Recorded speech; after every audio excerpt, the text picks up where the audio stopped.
Andy, there's so much I want to talk to you about today, but obviously we have a limited amount of time. So let's start off with your rugby journey. Where did it begin for you, and where did it start here with Liverpool St Helens? St Helens. Well, the very first game I played was down at Liverpool St Helens on a back pitch over there when I was 6 or 7. And then as I progressed through the Colts here, and then I went to Waterloo. From Waterloo, I played a little bit of Lancashire in the north, and then living in St Helens, rugby league was always going to come calling. Well, I hoped it was, and it did. So I went to St Helens, and I only had 2.5 seasons playing rugby league, but luckily my timing was good, and I won a couple of Challenge Cups and a Super League with a great set of lads at St Helens. And at that point, it's funny how I've never really planned anything really, and all of a sudden a phone call that was out the blue from Northampton. Rugby union was going professional again. It was going legitimately professional. And so I ended up at Northampton. I signed a contract down at Northampton. And I spent 3 years down at Northampton. And I managed to get a Heineken Cup winners medal, which was nice. So again, my timing must have been quite good down there. And I really enjoy, all through I've enjoyed being a professional rugby player. And then finally, my last move was from Northampton. I went up to Rotherham, who had been promoted into the Premiership. And I finished my playing career after 3 years there, and that's how I sort of rolled into coaching then with Rotherham's academy, and I ended up through people being sacked basically. I ended up doing a short stint with the first team at Rotherham, and that was the end of the playing career. But I really enjoyed it. I mean, I really just embraced being a full-time professional. I got to watch Quincy every afternoon, and got to do loads of weights and keep myself in really good nick, and got to see the inside of a load of pubs and make sure that I had a really good social life. And I never got carried away in the fact that I just really enjoyed rugby and being around a gang of lads. And that's really why I stayed in coaching. And my first coaching role was Sedgley Park. From Sedgley Park, went to Macclesfield, and we had a really good 5 years at Macclesfield, in and out of National 2 North and National 1.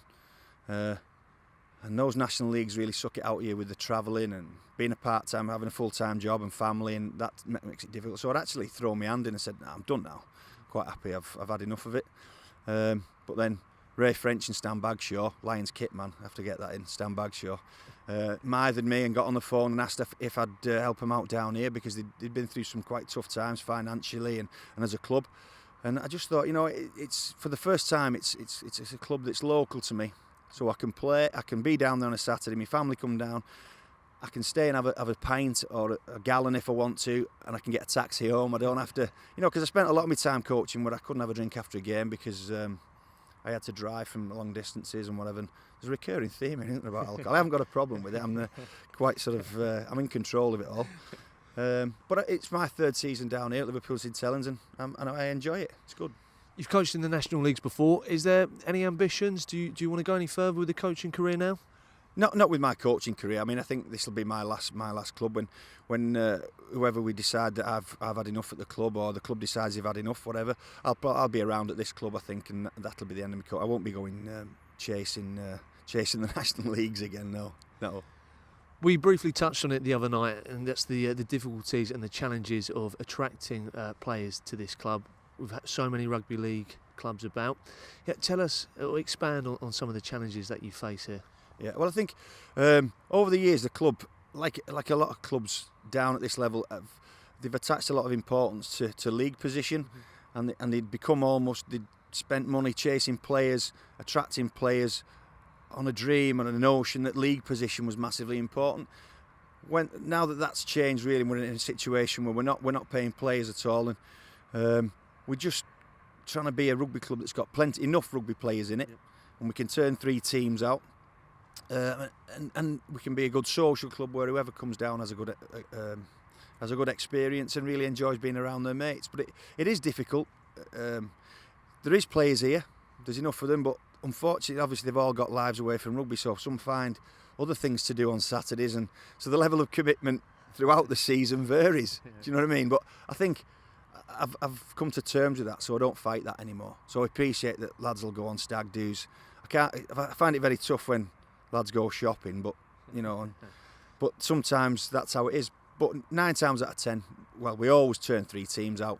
and we just have to. Obviously, rugby league is a little bit of a challenge, but they play in the summer, so a lot of the lads try and do both, which must take its toll on them. But thankfully, at the minute, we've got enough lads. You spoke about league position there. You're not doing too badly yourselves. Nope. What's the plan for this season? Was promotion on the cards? Everyone always asks that. The last couple of years, we've always been in the mix. Our consistency, consistent. What's the word I'm looking for? It's not consistency. It is consistency, isn't it? That's it. Yeah. Our consistency will let us down over the year. I think up to now we've used 37 players. So, on any given Saturday, a team that we might pick will, we might have to pick a side that's not as strong as we'd like, and we'll get beaten. So, my aim, it's not about league position as I bang on about.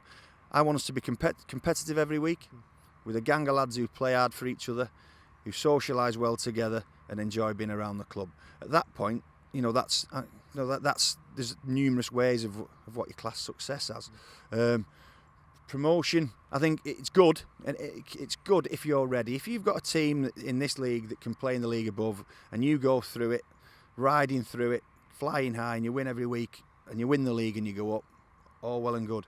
The challenge is for us, if that did happen, obviously travel becomes an issue, and the consistency of selection would make it really tough in the league above. So at the minute, we're happy where we are, and we'll keep trying to win every Saturday.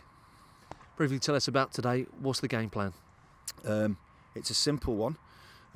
We try and be simple because the amount of time that we have with these lads to train means that coming up with all sorts of clever game plans isn't really viable.